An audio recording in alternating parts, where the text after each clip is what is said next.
Scott, your new welterweight champion is a 26-0 fighter who just dominated one of your long-standing champions. What did you think of that performance from Yaroslav Amosov? Yeah, I mean, I think that anybody that wants to compete in the welterweight division better have a complete game, and they better be able to wrestle. And that's something that Amosov is very good at wrestling. Dan Lambert told me he's the best wrestler at AT&T when I was there last week, and he proved it tonight. You're a guy that's seen your fair share of martial arts in your day. Where does his wrestling match up, do you think, in the scape of MMA? I'll tell you, it's not just the wrestling because I think if it was only the wrestling, I think Douglas could have maybe had an answer just for the wrestling part, but because he's worried about getting punched, he's worried about getting kicked, he's worried about getting taken down. I think it threw him off, and Amosov has a complete game, and that's really what MMA is today. You can't just be good at one or two; you better have it all. And his transitions were amazing tonight, and he was very smooth, and he did what he had to do. This card had a very welterweight vibe to it, even though the co-main event was a catchweight. You had Michael Venom Page up in the booth as well. So, how do you view the 170-pound division right now? Amosov and Jason Jackson both sat up here and they said they want to fight each other next. Do you like that fight? Is MVP next? What are you kind of thinking right now? Yeah, I mean, I want to go back and talk to the fight team and figure that out. But listen, there's Neiman Gracie out there too, Jackson. You got MVP. You got Lima. You got Amosov. I mean, we got a great division there. So we like to go back and reshuffle the deck, and let's see how the rankings come out on Monday. Aaron Pico picked up his fourth straight win in a row tonight. He said he feels like he's ready to take that jump back up to fight some contenders. Do you agree with him? I mean, from what I saw tonight, to me, he was the star of the night, as far as I'm concerned, man. Because his improvement of his complete game, and we're talking left, right, body shot, takedown, his transitions were amazing. And so I saw a lot of combinations I haven't seen before with Aaron. And I think that his level of improvement has gone up drastically. So, we'll have a conversation with his management and his coach and see what they're thinking. But, he looked amazing tonight. And the guy he's fighting is no joke. So, he was impressive. Last one for me, kind of random. I saw you were talking cage side quite a bit tonight with Combate Global's Campbell McLaren. Was that just a friendly conversation? Was that a business conversation? Can you talk to me about that whole thing? No, it was actually just it's the first time I met Campbell. He seemed like he's has a great business going over there, and Micah Fromwitz, who used to work for us back in the Strikeforce days, is working over there. So it was a nice reunion, and he brought Campbell to come check it out, and we just hung out and said hello and just talked shop. It was a nice conversation. Scott, how did it feel being out there and hearing the fans again? It was pretty surreal, honestly, at least for me. How was it for you? It started for me yesterday when I walked into the building, and there were no curtains up. For 1 year, we've been in this environment, which is they've taken great care of us here at the Mohegan Sun, and we've had this closed environment, almost like a closed set, a little set design going on, and no fans. And so when I walked into the stadium yesterday and I saw the bleachers down, I had to look twice because it was such an unreal experience because we haven't done it for so long. But that's when it started hitting me. Okay, this is a different setup, and fans are going to come. And to me, you saw the fan interaction. It was great, and they were very passionate. They cheered for their favorites, and they booed for the people they didn't want to win. And I always felt like sports needs fans, and fans need live sports.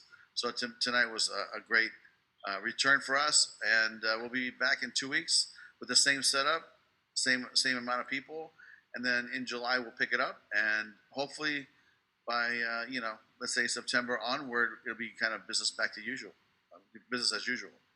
Going back to Aaron Pico, like you said, he was the star of the night. He just continues to improve and get better and better. And the hype that surrounded him coming into MMA was just at a ridiculous level.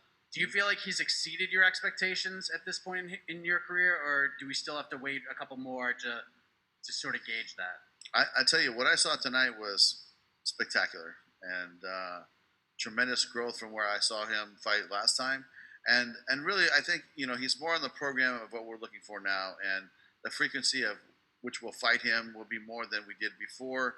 And I think by the end of the year, he'll be right back up there to where he can start fighting the top guys again, because I think that what I saw today was impressive, and really it was about the transitions and the combinations and how fluid he was, and from the punch, the kick to the takedown, and come on to finish him with the choke. I mean, I was like, wow, this guy has come full circle in my opinion, because he wasn't doing that a year ago, 2 years ago, and he tried 2 or 3 attempts. He tried to finish him with a leg lock, knee bar, and he didn't work, but the transitions were there. So to me, that's really what was the most impressive. And then last thing for me, I know you're not a matchmaker. You don't book all these fights. You have a team of individuals that do that. But Douglas Lima has been in this organization for a long time. He's one of the faces. He's lost 2 consecutive fights. That's something you don't say very often about a guy like that.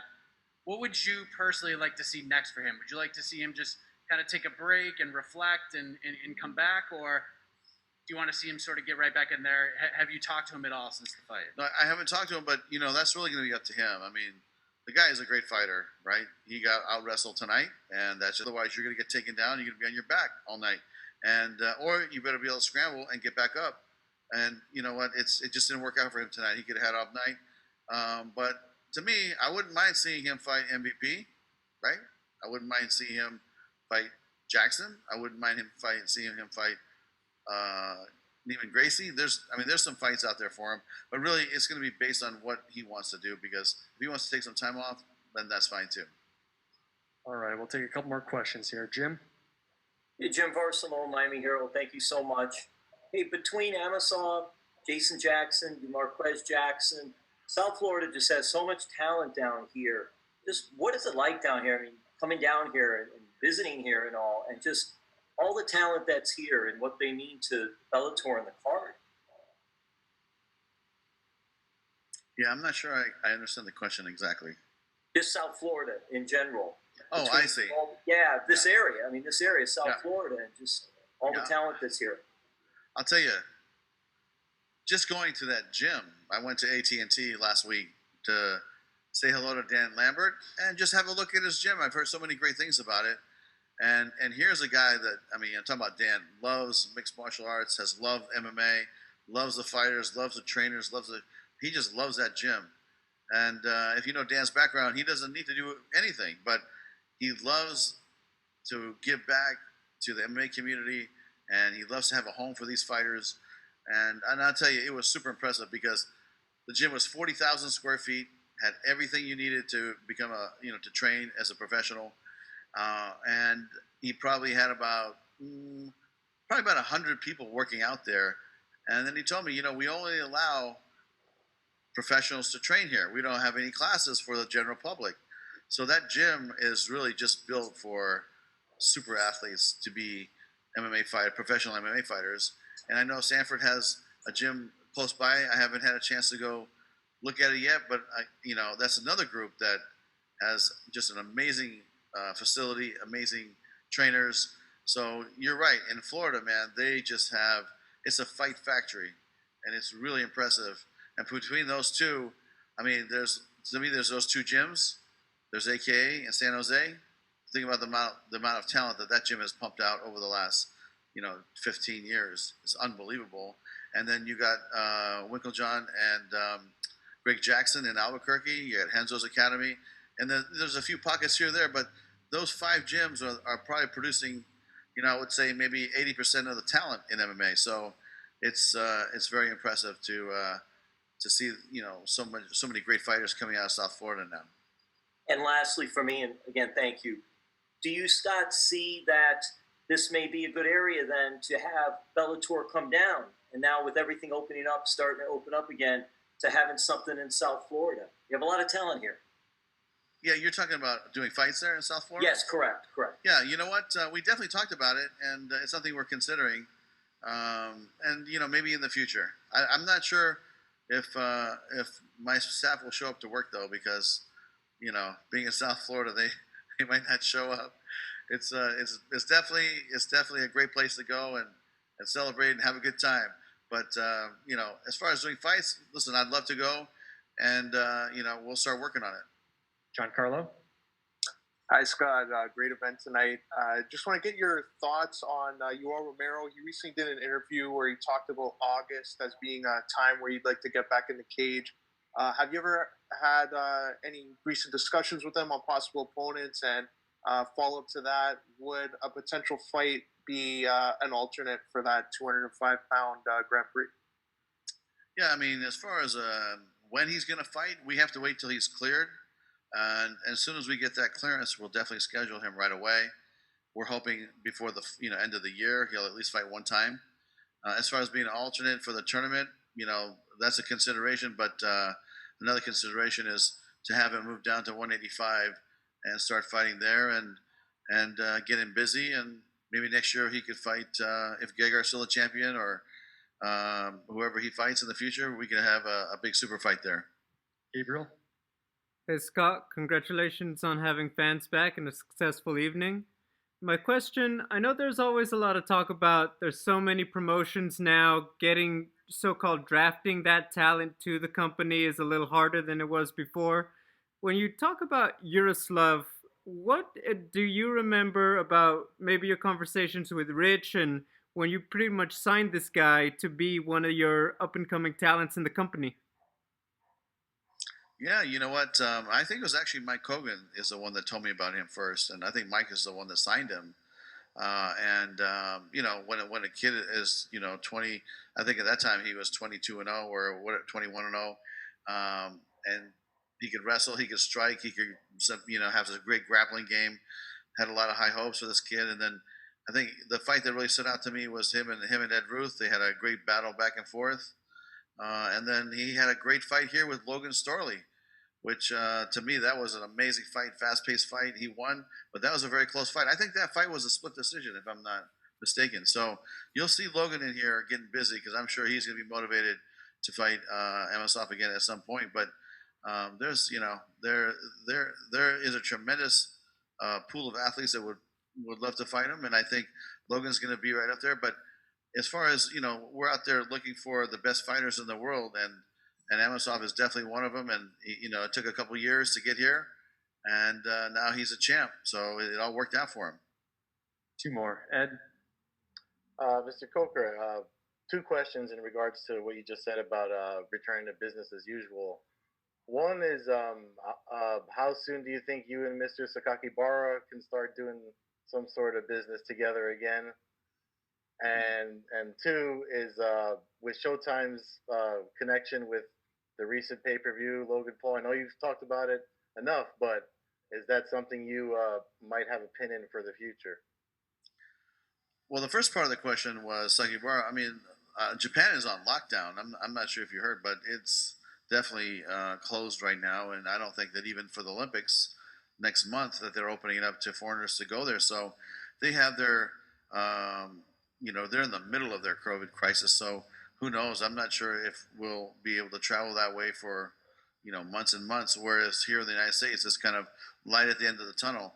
As far as the Logan Paul situation, listen, we talked to Logan a couple of years ago. He wanted to box. I asked him if he's interested in MMA, and he said not right now. We're continuing conversations, but whether he chooses to box or on Showtime Sports pay-per-view, or he fights and he decides to come fight mixed martial arts, we'll definitely have a conversation at some point. And that show was very successful in a lot of different ways, and Showtime did 1 million buys, him and Mayweather, and honestly, I thought that he did a great job against Mayweather, who clearly in the 5th, 6th, 7th, 8th round was trying to knock him out. So, hats off to the kid, man. He trained hard. He did what he had to do, and he lasted 8 rounds with, arguably one of the best fighters of all time.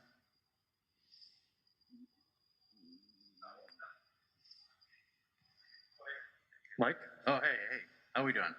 One more question for me, Scott. I know there's a lot of talk about the Paul brothers, but there was another boxer that came over to MMA and made her debut last night over the PFL, Clarissa Shields. And I know that every organization kind of had discussions with her and wanted to bring her in. I'm just curious if you got a chance to watch her fight and what you thought of it, and her going over to a different organization and what you thought of the whole thing. Yeah, I mean, listen, congratulations to her. I mean, she's a Olympic medalist, and she's had a great world championship career in boxing. Um, I just will say this: I think that the road just gets much tougher moving forward, and somebody that really has a good wrestling background and good submission game is going to be very dangerous against a pure striker because it's going to take her years to really learn the submission game and the wrestling to fight somebody that has a wrestling pedigree that that's out there. It's gonna be very tough. So to me, she'll always have a shot because she has such great striking hands. But as far as moving forward, I think as the opponents get tougher, I think she's gonna have her hands full. Last one, Darren. Thanks for having me. Congrats on yet another successful event, Scott. The quick question that I've got is, do you have an accomplishment now that we're halfway through 2021 that you're most proud of for Bellator? Boy, I tell you, that's a tough question. I mean, we've been working really hard here. I think that, I'd like to really, look at it as a whole, as a company whole, and for us to still be here, doing what we're doing what we love, having our staff grind it out, having the fighters be very patient with us because of all the different hurdles we've had to face in this COVID time. I just got to give my hats off to them, and I'm really looking forward to the end of this year because it's going to get back to business as usual, and we're going to start traveling here pretty soon. And I think that the last fight, kind of call it our residency, will be the July 16th fight. That'll probably be our last fight here, and then we might come back before the end of the year. But from then, we're going to get on the road, and I believe that we'll start doing fights in the San Francisco Bay Area and San Jose. We'll do fights in the New York area. We'll probably do fights in Chicago, LA.